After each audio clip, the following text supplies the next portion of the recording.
Aïcha, 22 ans, était une jeune étudiante sérieuse et déterminée. Après la mort de ses parents, elle avait trouvé refuge chez son frère aîné, Malik, qui l'avait élevée avec bienveillance.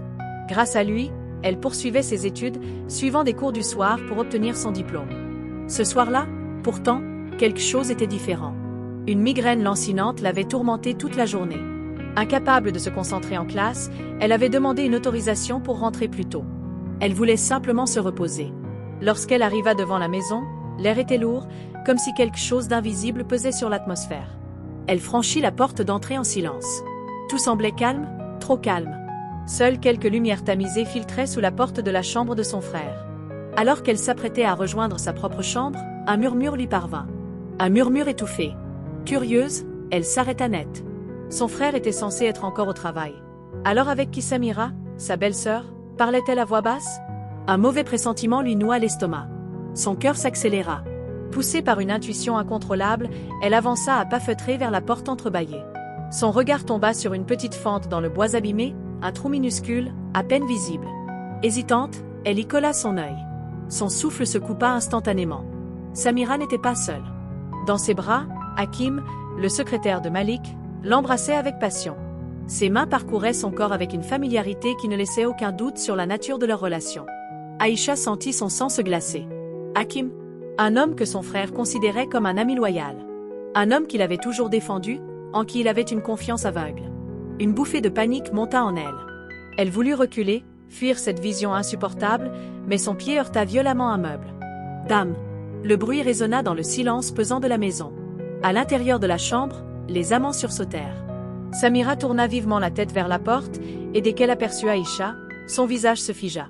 Un éclair de surprise traversa ses yeux, puis, aussitôt, une lueur glaciale prit le dessus. « Qu'est-ce que tu fais là » lâcha-t-elle d'une voix tranchante. Hakim, lui, resta pétrifié, le teint livide. Il comprenait l'ampleur de la catastrophe. Aïcha, tremblante, s'accrocha à la poignée de la porte. « Je suis rentrée plus tôt » balbutia-t-elle, la gorge sèche. Samira fit un pas vers elle, son regard désormais aussi noir qu'une nuit sans lune. « Tu as tout vu, n'est-ce pas » Aïcha recula d'instinct. « Écoute, je vais tout dire à Malik. Il mérite de savoir. » s'écria-t-elle, retrouvant un semblant de courage. Un silence glacial s'abattit sur la pièce. Puis, Samira éclata de rire. Un rire froid, cynique, sans la moindre trace de remords. « Tu crois vraiment que c'est une bonne idée » Elle s'avança lentement, son ombre s'étirant sur le mur derrière elle. « Malik t'aime, oui, mais moi, je suis sa femme. Qui crois-tu qu'il va croire? Sa sœur naïve ou celle avec qui il partage son lit ?» Aïcha sentit son cœur se tordre. « Tu es une menteuse » répliqua-t-elle, la voix tremblante. « Il me croira. » Le regard de Samira se durcit. Elle attrapa une bouteille en verre posée sur la table de chevet. Avant qu'Aïcha ne puisse réagir, elle la leva et l'abattit avec une force inouïe sur son crâne. Crac!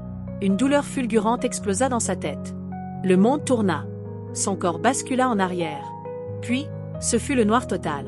Un silence pesant s'installa dans la chambre. Aïcha gisait au sol, immobile. Hakim recula d'un pas, livide. « Mais, qu'est-ce que tu as fait » souffla-t-il, horrifié. Samira, le souffle court, observa le corps inerte de la jeune femme.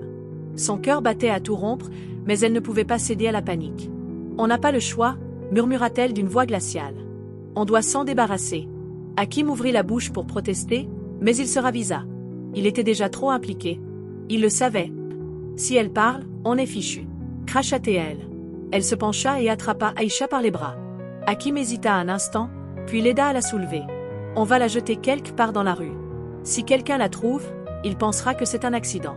Sans un mot de plus, ils transportèrent le corps jusqu'à l'entrée. Samira ouvrit discrètement la porte et jeta un regard autour d'elle. Personne. Ils s'engouffrèrent dans la nuit. Au bout de quelques rues désertes, ils déposèrent Aïcha sur un trottoir, son corps à moitié dissimulé dans l'ombre d'un mur. Samira jeta un dernier regard à la jeune femme inconsciente. Elle ne se réveillera pas. Puis, sans un mot de plus, elle tourna les talons. L'ombre de Samira et Hakim disparut au coin de la rue, engloutie par la nuit silencieuse. Ils marchaient d'un pas rapide, jetant de brefs regards en arrière, comme pour s'assurer que personne ne les avait vus. Leur cœur battait encore fort sous l'effet de l'adrénaline. « Personne ne saura jamais » murmura Samira en serrant les dents. « Tu es sûre qu'elle est ?» « Bien sûr. Avec un choc pareil, elle ne se relèvera pas. Oublie-la. » Aïcha, allongée sur le sol froid, tenta d'ouvrir les yeux. Son crâne lui lançait une douleur atroce, un mélange de sa migraine persistante et du choc brutal qu'elle venait de subir. Son souffle était court, saccadé. Sa main tremblante effleura le sol, cherchant un appui, mais ses muscles refusaient de lui obéir. Elle voulait crier, appeler à l'aide. Mais aucun son ne sortit de sa bouche. Autour d'elle, la ruelle était déserte, baignée dans une semi-obscurité où seuls quelques lampadaires fatigués projetaient des lueurs vacillantes. Le temps passa, indéfinissable. 1 minute, 10, une éternité, puis des pas. Lents d'abord, hésitants, puis plus affirmés. Une silhouette se détacha dans l'ombre, avançant prudemment. Un homme, vêtu simplement, s'arrêta net en apercevant le corps d'Aïcha étendu sur le sol. Mon Dieu! Il se précipita vers elle et s'agenouilla. Mademoiselle? Vous m'entendez? Sa voix était inquiète, mais douce. Il posa une main sur son épaule, la secoua légèrement. Aïcha ouvrit faiblement les yeux, ses lèvres s'entr'ouvrirent dans un souffle inaudible. Ne bougez pas, je vais vous emmener à l'hôpital. Sans attendre, il la souleva avec précaution et la porta jusqu'à sa voiture, garée non loin. Il installa Aïcha sur le siège arrière et démarra en trombe, le regard fixé sur la route. Aïcha, à demi consciente, sentit la chaleur du véhicule l'envelopper. Ses paupières lourdes se refermèrent malgré elle. Le bruit du moteur, la sensation du mouvement. Puis, les lumières vives d'un bâtiment. Des voix. Des bruits précipités. On a une urgence, cria une voix masculine. Des bras la soulevèrent à nouveau, l'arrachant à son inconscience. Amenez-la en salle de soins immédiatement. Aïcha voulut parler, dire son nom, expliquer ce qui s'était passé.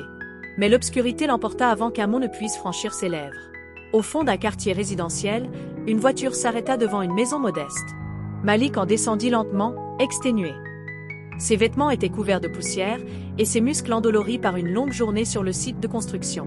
Il franchit la porte et trouva Samira assise dans le salon, un sourire fin sur les lèvres. « Bonsoir » murmura-t-il en retirant ses chaussures. « Tu as l'air épuisé, viens manger quelque chose. »« Non, je vais juste dormir. » Il embrassa distraitement Samira sur le front et se dirigea vers leur chambre sans même penser à demander des nouvelles d'Aïcha. Il était bien trop fatigué.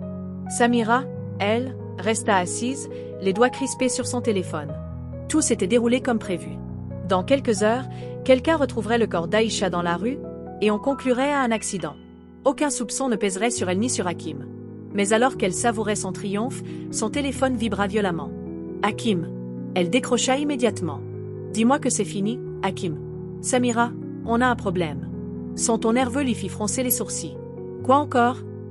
Aïcha, elle est vivante. Le souffle de Samira se coupa. C'est impossible? Quelqu'un l'a trouvée et l'a emmenée à l'hôpital. Elle a survécu. Le sang de Samira se glaça.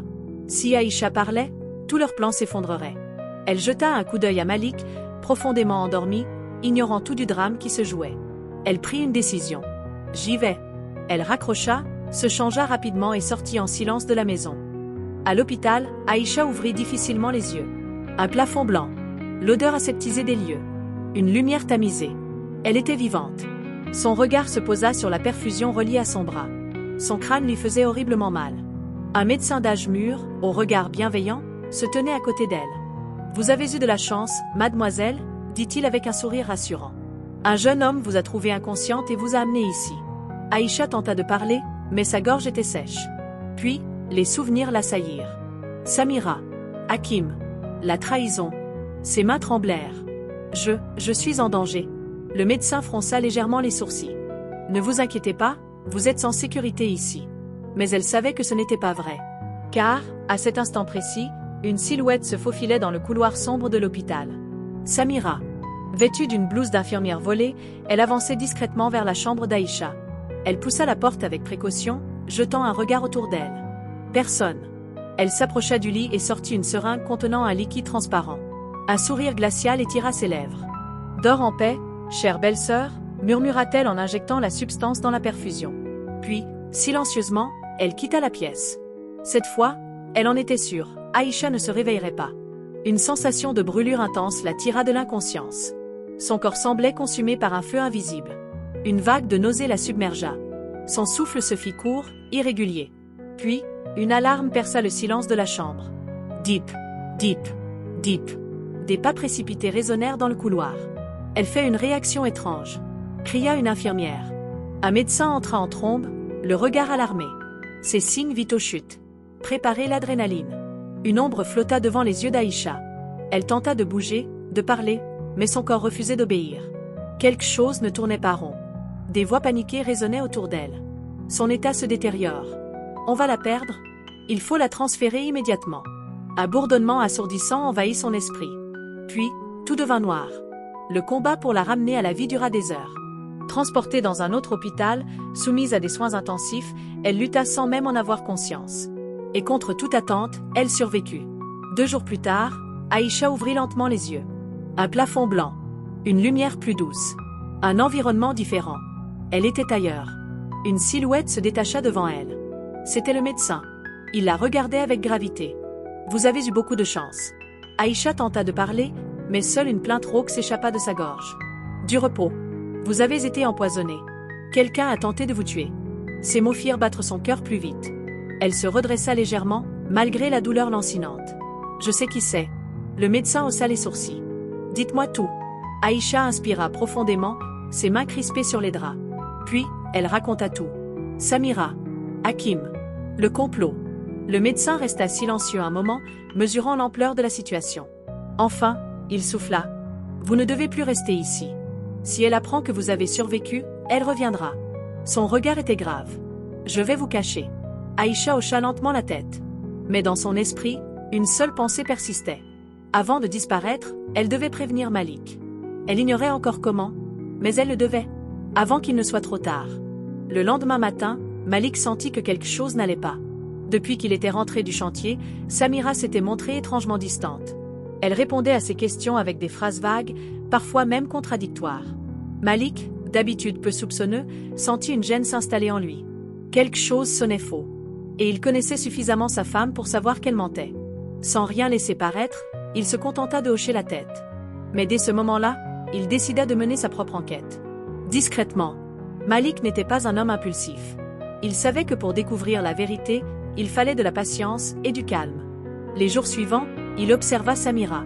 Il fouilla discrètement dans son téléphone pendant qu'elle dormait, scruta ses appels, lut certains de ses messages. C'est alors qu'il tomba sur un SMS supprimé récemment qu'il parvint à restaurer. « Ne t'inquiète pas. La fille est morte. Tout s'est passé comme prévu, Hakim. » Un frisson parcourut son dos. La fille. Aïcha. Le sol sembla se dérober sous ses pieds. Malik sentit son sang bouillir, mais il se contint. Ce n'était pas encore le moment d'éclater. Un autre message attira son attention. Il mentionnait un hôpital. Le cœur battant, Malik prit un congé sous prétexte d'un voyage professionnel. Il se rendit à la clinique. Après quelques insistances et un peu d'argent discrètement glissé dans la main d'un infirmier, il obtint l'information. Elle a été transférée dans un centre de réhabilitation à quelques kilomètres d'ici. Malik suivit cette nouvelle piste. Là-bas, un médecin l'accueillit, l'air grave mais bienveillant. « Vous êtes son frère ?» demanda-t-il. « Oui. Où est-elle? Est-elle vivante ?» Le médecin hocha la tête. « Votre sœur a survécu. Elle est en sécurité ici. Elle a mis du temps à se remettre, mais elle est forte. » Le choc traversa Malik comme un éclair. Il détourna le regard, les yeux pleins de larmes qu'il refusa de laisser couler. « Elle ne sait pas que je suis là ?» demanda-t-il. « Non. Elle pense que vous l'avez oubliée. » Un silence lourd s'installa. Puis Malik sortit une enveloppe pleine de billets et la tendit au médecin. « Prenez soin d'elle. Ne lui dites rien. Je veux gérer cette situation à ma manière. » De retour chez lui, Malik ne dit rien.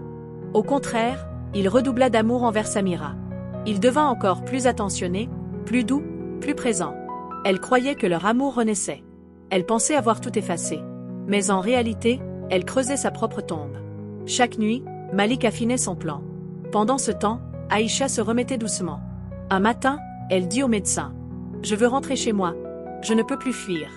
Mon frère doit savoir la vérité. » Le médecin tenta de la retenir. « C'est encore trop tôt, Aïcha. Vous ne savez pas ce qui vous attend. » Mais Aïcha était déterminée. « Je n'ai plus peur. » À contre-cœur, le médecin accepta. Il l'aida à se préparer, sans avertir Malik. Un soir paisible, Malik et Samira étaient assis dans le salon, sirotant du thé, riant comme 2 adolescents amoureux. Soudain, on frappa à la porte. « Tu peux aller ouvrir ?» demanda Malik avec son sourire tendre. « Bien sûr, » répondit Samira, heureuse. Elle se leva, ouvrit, et tout s'écroula. Devant elle se tenait Aïcha, bien vivante, droite, les yeux remplis de feu. Samira blêmit. « C'est... comment ?» balbutia-t-elle. Aïcha ne disait rien. Samira la fixait comme un fantôme revenu d'entre les morts. Derrière, Malik observait avec étonnement, une tasse à la main. Dans sa tête, une seule question.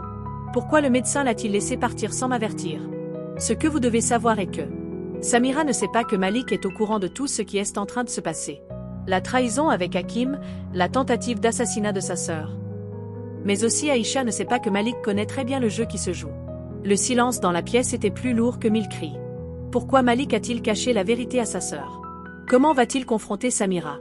Maintenant que Aïcha est revenue, que ce qu'elle va décider de faire entre tous raconter à son frère et faire sa vengeance dans le calme. Et surtout, quelle sera la réaction d'Aïcha lorsqu'elle découvrira que son frère sait tout depuis le début? Les réponses à ces questions vous allez les avoir à très bientôt dans la deuxième partie de notre histoire. À très bientôt pour la deuxième partie. Le vrai jeu vient à peine de commencer.